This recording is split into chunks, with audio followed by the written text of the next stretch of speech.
Thank you for joining me for this preview series for the American Civil War Museum's upcoming symposium, The Soldiers' Civil War. This event will be held in Richmond at our Tredegar site on February 19th and will also be available via live stream. I'm Rob Havers, President and CEO of the American Civil War Museum. Each week leading up to the symposium, I'll be talking with the speakers to get their insights and reflections about their study of the Civil War. This year's outstanding event explores many aspects of what it meant for ordinary men to be thrust into the epicenter of conflict and how they coped at the time and in the war's aftermath. We hope you will join us in person or virtually for Symposium 2022, The Soldiers' Civil War. Until then, I am pleased to bring you this preview.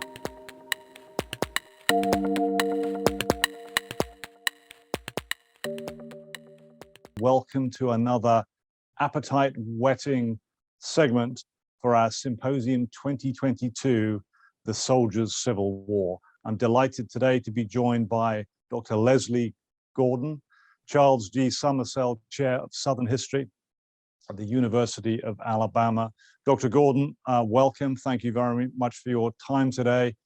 Your symposium topic, which we're all very much looking forward to, is entitled A Badge of Conspicuous Gallantry, a Texan Regiment and Allegations of Cowardice in Combat.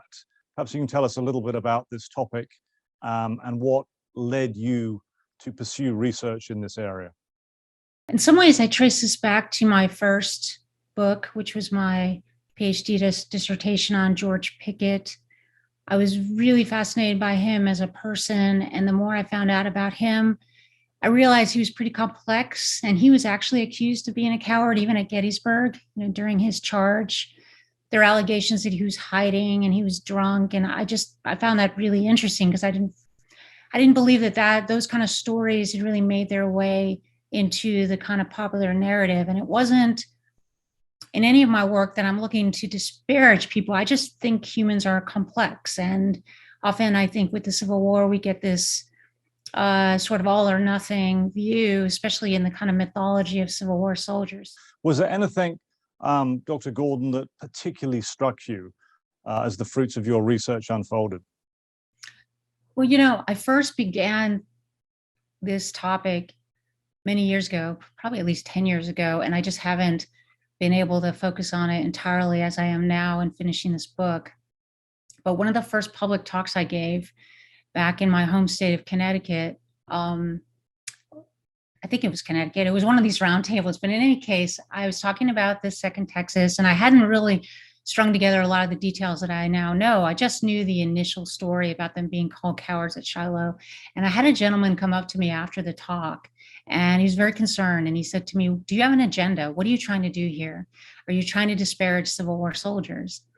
And I've had that accusation has actually been made by other historians, that not personally, but that it's either somehow dangerous to study this topic, it's misleading to study this topic, that also there's no real evidence of it, that it gives a distorted view of Civil War soldiers. And, I never went into this with an agenda, of course. I went into this just really curious about Civil War soldiers and their experience.